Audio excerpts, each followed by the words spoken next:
All right, to add to a little bit more of my demise right now, I went through Texas Speed to go ahead and get my AFM, DOD, delete, or whatever it is that you want to call it, for this wonderful vehicle.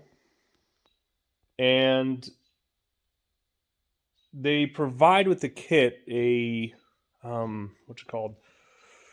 Dowels that you go ahead and you whack into this engine. So that way these oil passages right here are not there anymore. So you go ahead and put dowels in here. Now the issue with that is right here. This right here is going to be pressurized oil. That oil goes into this valley pan and goes through all the fun computable stuff and through solenoids through those plugs back there. Go ahead and activate, deactivate, whatever it is that's going on for the engine. So that's great. You can go ahead and do that, and the oil doesn't go anywhere, which is also another concern. The oil doesn't go anywhere. I don't like that idea that I don't know what the oil pressure is of this engine is. I'm used to seeing them at like 20 or whatever case it is. I think it's every revolution is 10 pound, or every 1,000 revolutions per minute is 10 psi of oil. Or there, no, that can't be right. I don't know. You can look it up on Google. So I'll flip you around here, and this is my concern. This is how it would be on the vehicle. Back there, I have some fancy fuel pressure. I don't even know that. Okay, magic happens right there. That goes to that. And then there are all these little galleys you see here. This is all controlled with this oil pressure. So the oil pressure comes inside here. If you look underneath here, there is that hole. And goes into here, provides us, I'm assuming, with oil pressure, which will then go and reside inside of here with all the solenoids. Now, there is a gasket here. And likelihood this gasket is fine. I could put it back on there, call it a day. Excuse me. And I was looking at it, and maybe these screw off with a pair of vice grips. I don't know. But how do you change this gasket? I mean, it goes underneath here and whatnot. So the idea is you reuse this, bolt it back on, and reuse this. All this crap right here just stays there. It's dormant.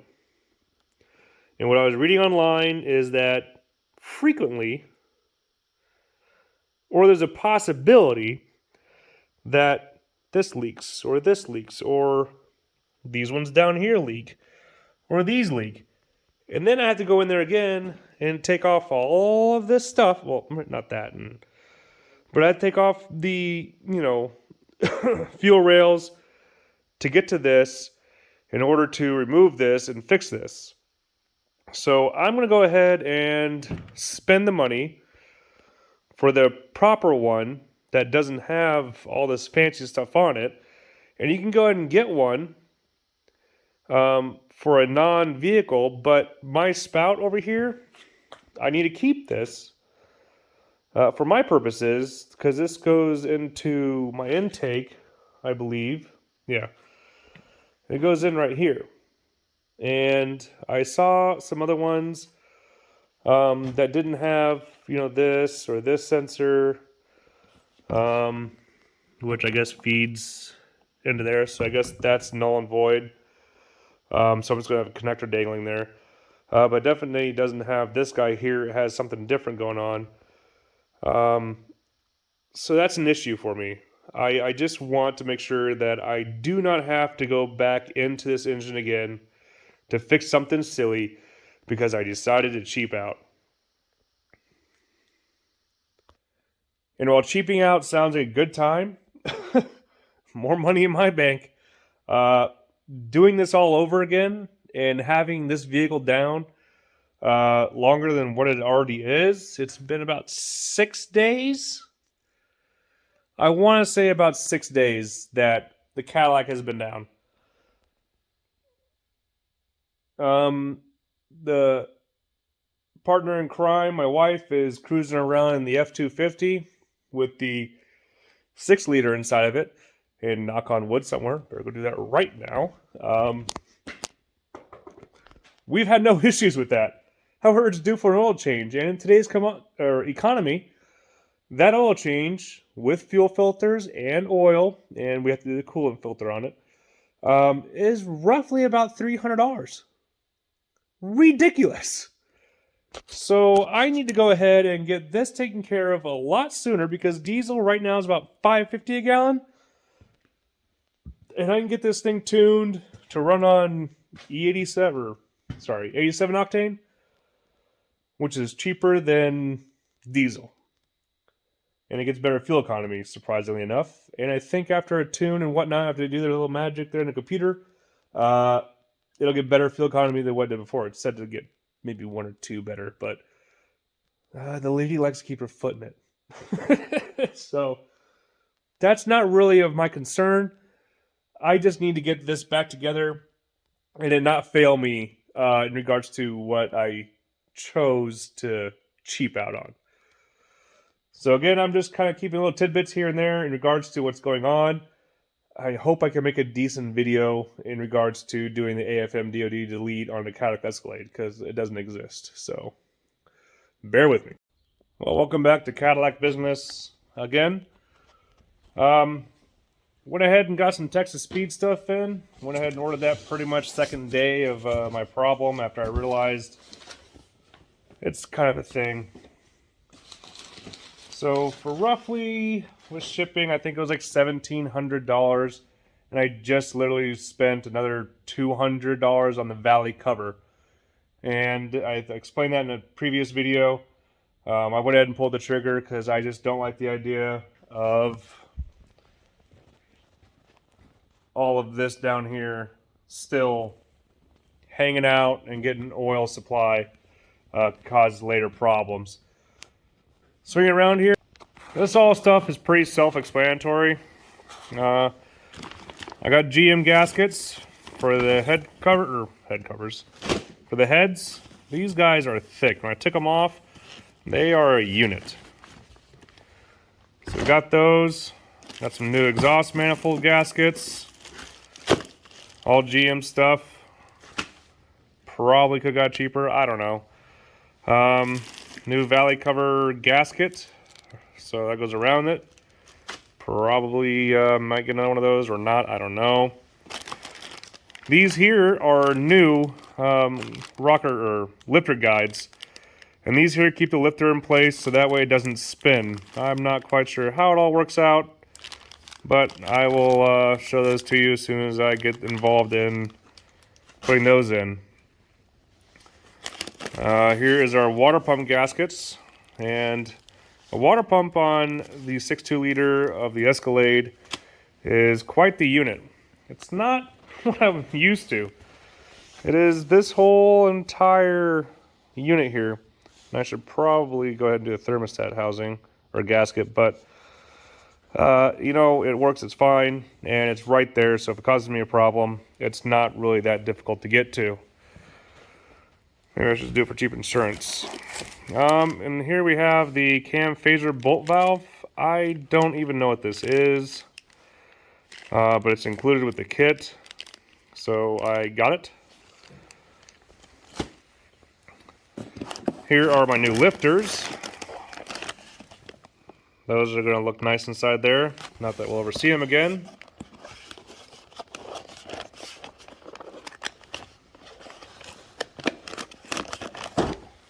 Put those right there. And these are my head bolt kit. So Texas Speed makes their own bolts. I have no reason to say they're junk, so I went ahead and got theirs. So they're torque to yield, so you have to replace them when you take the heads off.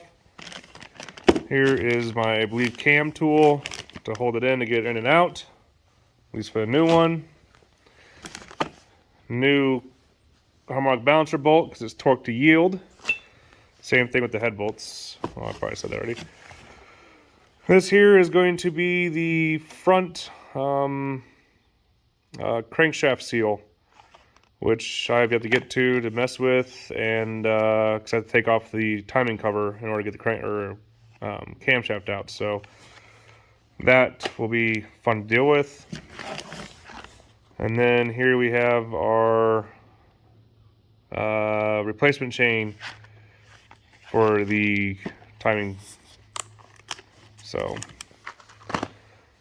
and then here we have a tool of sorts. I don't even know how to use it yet. 25 phaser tool, phaser installation tool for LT1 phaser with clip. Yeah, I don't know. Sounded important, so I got it. And same thing with this weird piece of squareness. It's a 0-degree phaser limiter. I don't know what that's all entailing. These here go inside of the holes in my block, so that way oil doesn't flow through there. Now I'm going to put these in also in conjunction with their cover, just to have all the insurances of things not happening, or, you know, just, or maybe I won't install them, so it can be put back. That's not going to happen.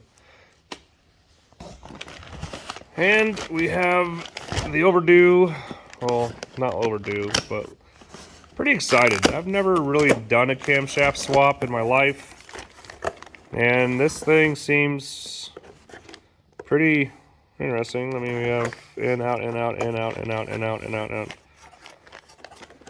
Yeah, so we got our mains there. Not sure, that's probably a journal for oil, another main, another main. And this has got a flat business on it, it appears. Oh, there's a lobe back there. I think this is my fuel lobe. This one back here. So that's probably going to be in the back of the unit, or maybe in the front? I don't know. Either way, it'll get played with once I get that far. And then we got our dual rate springs, to where this problem that I've come across is not going to happen again. And I'm actually going to get after this today, putting these in. They all look the same. They all, I believe, are all the same. The only thing I have questions on is this here and these guys here. So I'm going to have to research that to see what I need to do about installing these guys. Obviously, that's my retainer. So I'm surprised I didn't get new clips. Usually, they in there? Nope. Okay. I guess that's an option I didn't get. And I thought I got push rods. Maybe there's more? I'll get this out of there.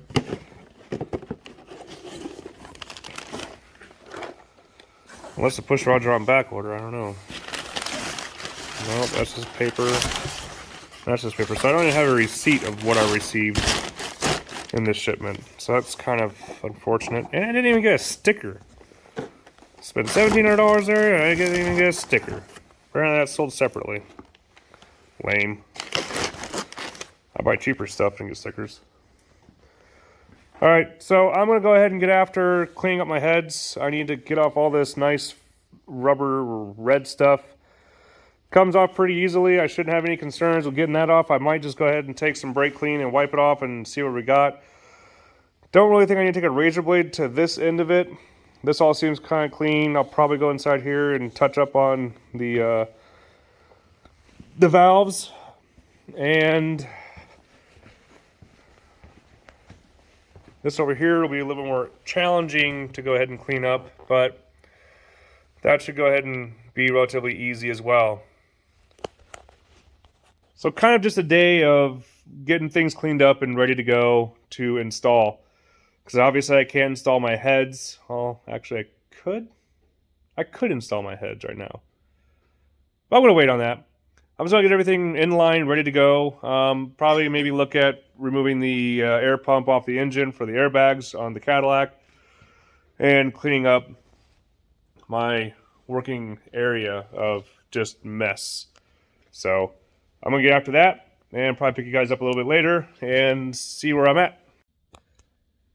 So I bought this tool thinking I was going to do my valve springs. And it didn't exactly work. I got it to take off cylinder number 2 valve springs, which apparently I had another busted valve spring. That's fine. That's why we're going here and replacing all this. So I'm going to swing you around here. Apparently this is an LT4 6.2 liter Chevy engine.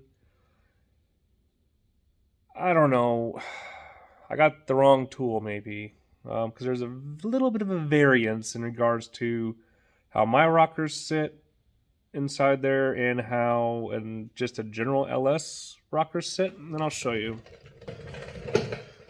So my valley looks like this, and on other ones it's just this area right here is just flat across, which makes sense for the tool that I bought, because apparently I'm supposed to get this guy and have him face up, which, oh, by the way, this distance between here and here does not line up with my holes.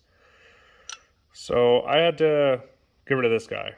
So in efforts to utilize that spacing, I doubled up the nuts that they gave me and made it work. So this unit here goes in this region. And if you look, there's not really a whole lot of clearance there. And that's a threaded hole. And then in that threaded hole, you're supposed to put this guy. Like so. And then you're supposed to use that nut that was there and push this guy down. Now, they say to leave the ridges up. I'm not quite sure why, but they said to, so I was doing that. And if you look there, I don't have much clearance.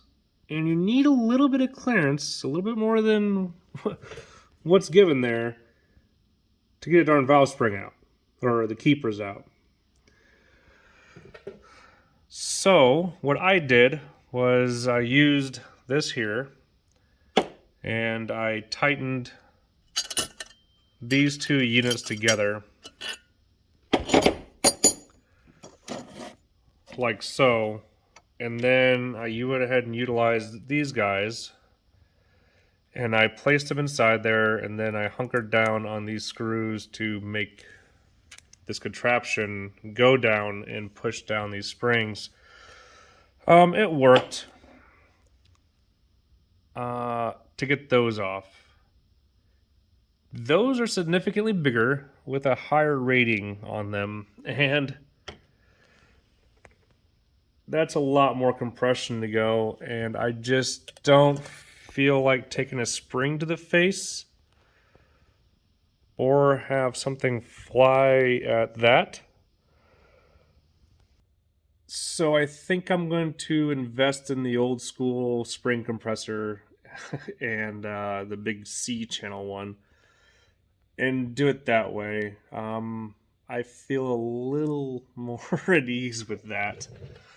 But to show you the spring that failed also, we didn't know it was broken. This is on the passenger side. This would be cylinder number 2 and would be the exhaust. So there's our broken guy here. Let's show you here. Yeah, she busted. It's been busted. Here's the top half. That looks great. So, and the whole reason for this starting was because obviously there was a problem, and I knew in this cylinder head we had a problem, definitely, because I could spin it around.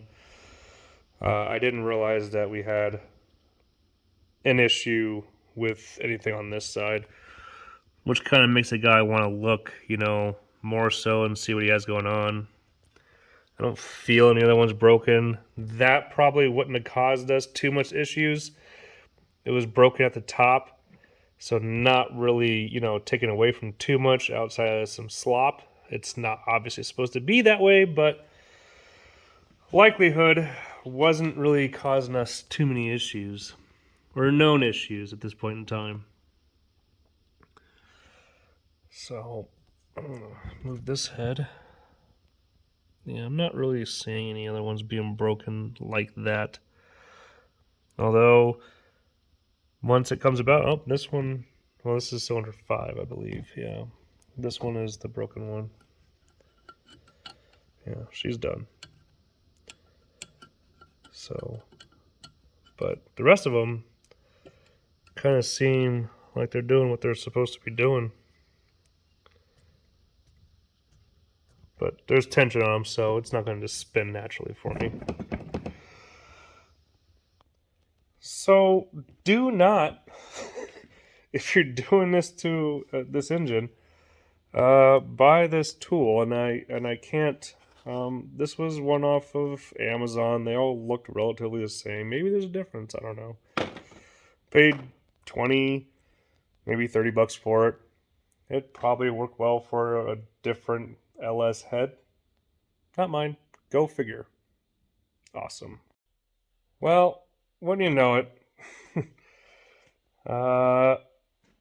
Today is an awesome day. It's Friday. The Chevelle engine, I'll post a photo of that in comments maybe or something. With the old F-250, the rear brake locked up. And, having to get home and whatnot, the lady drove it and she was smoking pretty bad. There's like a kid back there on a e-cigarette or something like that, just vaping clouds out of the rear end. So that's great. I went ahead and rented the right tool to go ahead and do my valves, do the valve springs. It's an industrial one, but I have accomplished swinging around here. The dual rate springs in here, and let me tell you what, when you put these guys on, you definitely feel a difference as opposed to those guys. So I now have the passenger side head done. I need to do some more cleaning on the exhaust ports and whatnot. And here is our broken valve or valve spring on the passenger side once again. So I have about 8 more. Well, not about. I have 8 more. 1, 2, 3, 4, 5, 6, 7, yeah. 8 more valves to do, and then the heads are done outside of just cleaning them up with just a touch more. And then they're ready, I think, to go back on. I'm still waiting on push rods. This was get drop shipped. I ordered the trunnion set for my lifters.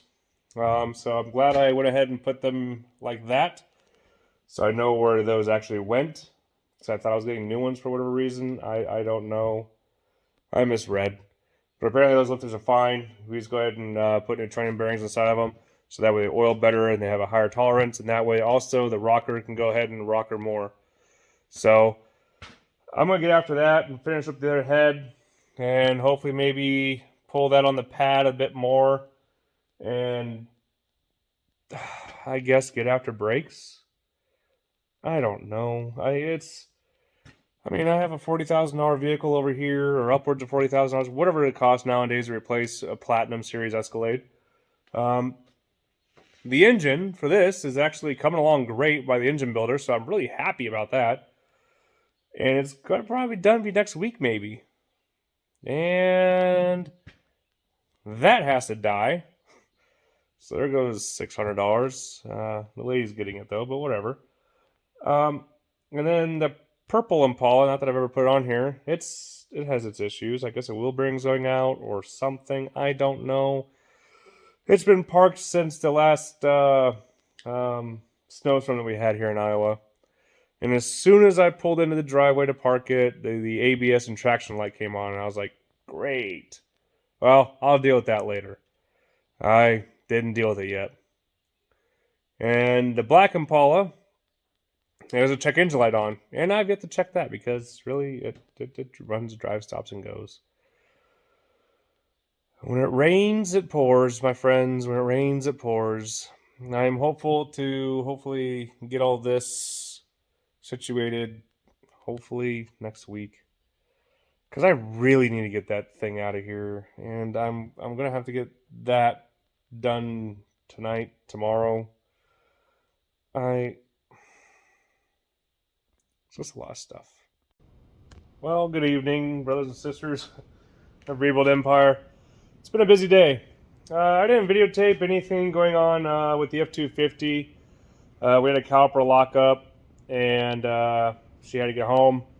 Drove on it, fried the rotor, fried the axle seal. So there was a lot of replacing on that, and it wasn't the funnest of things to do. Roughly about 7 hours, and that was me going back and forth to O'Reilly's to get this part, get that part, get this, get that. Just because of randomness of forgetting things and whatever.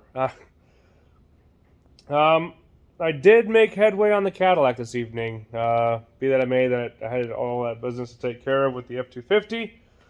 I want to share with you, if you have a Cadillac Escalade and you want to go ahead on Amazon and order yourself an $80 harmonic balancer, don't do it. It don't work. And I'll show you why. I think it's because of our vacuum system that we have on there for helping the cat, or I don't know. It's a bunch of wizardry underneath there, and I'll show you more of that here in a second. Pan you around here. This is a $70 unit, and our problem is the tongs are not long enough. It might be long enough for a standard unit, but we can't just make it. No. It's also not wide enough to go around the harmonic balancer, and that is I believe because of this here pulley modification that they did. It did come with an install tool. I'm not sure if that's going to be useful or not, but I will tell you that good old Matco guy came along, and this right here, the MST 9740E, well, it pulled that guy off there like it was butter. Basically, this goes ahead and sits inside of the camshaft, the crankshaft, and butts up against the end of it, wherever that may be. And the rest of it fits inside of that hole, like so. And obviously the clamps go ahead and do their clampy bit. And it actually held on really nicely. The fit was phenomenal. Another thing about their unit is it's not all floppy. You can set this. It doesn't move around. But the fit was exceptional. I couldn't have asked for a better tool. It's not the cheapest tool though. Let me see. I'm just trying to get around here to show you what I got going on here. Like, you couldn't have asked for a better fit, and I think that's not even centered. So anyway, it comes with that, and a fancy dancy little kit, and some other little rods to help you out do whatever it is that you're trying to do. And there's everything that it has inside there. So now I get to the meat and potatoes of why I was out here today. Originally I came out here and before the F-250 happened to go ahead and get that harmonic balancer off and get the timing cover off. May have made a boo-boo with the sensor. Not really a sensor, more or less a sensor plug that doesn't get bolted in at all. So I might try some sealant there maybe, or replace on it. I don't know. I'm not too happy about it. I'll show you. So there's all sorts of wizardry going on in here, and I'm after that guy, and he has a phaser on it and all sorts of cool stuff that I don't even understand, but I know I need to probably get cylinder on, or top dead center on cylinder 1, so that way we're good to go there. And all of this crap has to come off, so that way I can get to the timing chain, replace on that, or remove it, to be able to get my camshaft out. And there's a sensor that goes down here, along here, and goes back there and does wherever it goes right now. I don't even know. And my problem that I had is that I didn't really know. I didn't do the research. Maybe somebody would have said something about something. I don't know. But more or less, this has a cam lock on it, and it cam locks on there. And right now she's on there. But I thought that was a leak, and that's just how it's done. So it just kind of blows out positive crankcase ventilation and does whatever it needs to do. So I'm going to go ahead and put this back here for tonight. I'm going to try to get home and maybe upload a couple videos. This is that pump that I was telling you guys about. This is my vacuum pump. It does vacuum things. I'm not, I guess maybe it just does, oh, I guess this is for my brakes. That's a whole entire assembly just to have vacuum for my brakes. They can't just go off the manifold? Is it really that low? I thought this was my air ride suspension pump. Now, okay, learning something new again. Alright, so there is that. There is the front of an LT4 engine, kind of disassembled. And I think I'm going to call it a night and get home. Because that's too much for me to handle tonight.